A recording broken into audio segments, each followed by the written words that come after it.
watching a film with friends, missing VHS videotape repeating. Welcome back, fam and crew, creeps and peeps. Today we're looking at LA Confidential.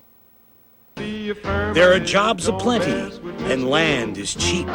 Every working man can have his own house. I'm trying to remember to pause to insert the title card before talking again. So this one's a little worse for wear. It's been damaged from some water damage from when my basement flooded years ago.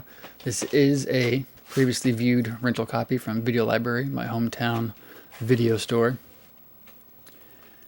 LA Confidential, off the record, on the QT, and very hush-hush. Everything is suspect, everyone is for sale, and nothing is what it seems. Kevin Spacey, Russell Crowe, Guy Pearce, Kim Basinger, and Danny DeVito, Frank Reynolds. So the best movie of the year, according to Time.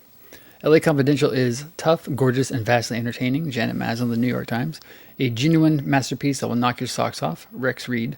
Director Curtis Hanson and a terrific cast serve up a ravishing, thrilling tale of police corruption and Hollywood glamour. Marshall Fine, Gannett Newspapers. And this adaptation of James Ellroy's novel, Three Cops, Kevin Spacey, Russell Crowe, Guy Pearce, a call girl, Kim Basinger, a mysterious millionaire, David Strathairn, a tabloid journalist, Danny DeVito, and the chief of detectives, James Cromwell, that'll do big, fuel a labyrinthine plot rife with mystery, ambition, romance, and humor. What you'll see is off the record, on the QT, and very hush-hush. I still don't to this day know what QT means. I'm gonna I need to look that up. Remind me to do that, and I probably won't. Directed by Curtis Hanson, produced by Arnold Milchan, Curtis Hanson, Michael Nathanson, screenplay by Brian Helgeland and Curtis Hanson, based on the novel by James Ellroy, who, if you don't know anything about James Ellroy, that's an interesting cat, man. Very, very interesting dude. He's a tough guy to like, but if you kind of like his whatever, you'll like him. He actually used to live, I don't know if he still does, I don't know where he's at now, but I know for a period of time he lived in Prairie Village. It's Prairie, Kansas. Yeah, Prairie Village is Kansas. Prairie Village is right on the line between Kansas and Missouri for the most part, but that's 5 minutes from where I'm at. Interesting guy, fantastic movie. Now this one came out late 1997. I think it was still in theaters. The tail end of it was still in theaters in early 1998 when I started working in the movie theater business. Now for whatever reason, even when I was 15, 16 years old, I still had decent taste in movies, or I was getting more into the adult drama stuff. It wasn't just horror. It wasn't just I don't know, dick and fart. I'd say American Pie movies, but that wasn't out yet. But Kevin Smith kind of stuff. I was really getting into actual film and true cinema. And so it took me a while to get into this one. But I remember, I think I rented it, or maybe I even bought it used before ever watching it. But finally, when I got around to watching it, I really dug it. I think in one of my earliest journals ever, from when I was 17, in the February, March time of 1999, I remember writing how I got home from school and watched LA Confidential, something like that. If I can find the screenshot of that entry, I'll put it here. Fantastic movie. I have not read the book. It's always been on my list to read a lot of James Ellroy's works. I have never read anything of his. All I've watched documentaries about him or that feature him, and he's just an interesting dude. But this movie definitely was one that really upped my interest in the whole kind of, this is 1950s, I believe, but kind of the 1930s, 40s, 50s noir style. The music I love, the visual look of it I dig. This movie, if I could live in any movie, it'd be something like LA Confidential.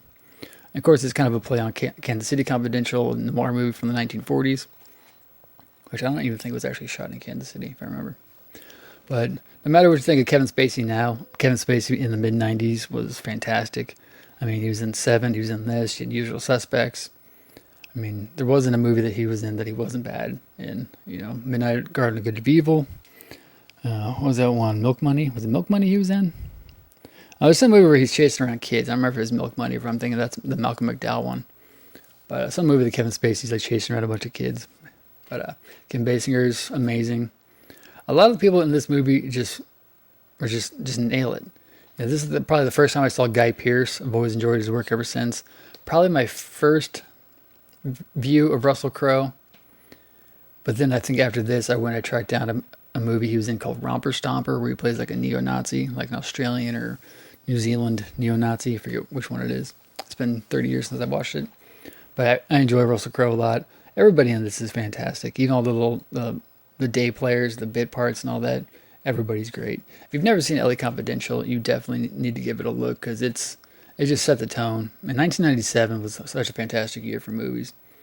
And I think Titanic kind of stole the attention as far as filmmaking and cinema goes that year. But hands down between the two, this LA Confidential Titanic doesn't stand up to LA Confidential. The writing of this is so much better. The acting is so much better.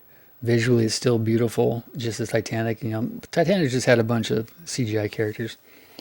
What's interesting about the DVD of this, they actually have the TV pilot that they tried doing sometime in the mid-early 90s.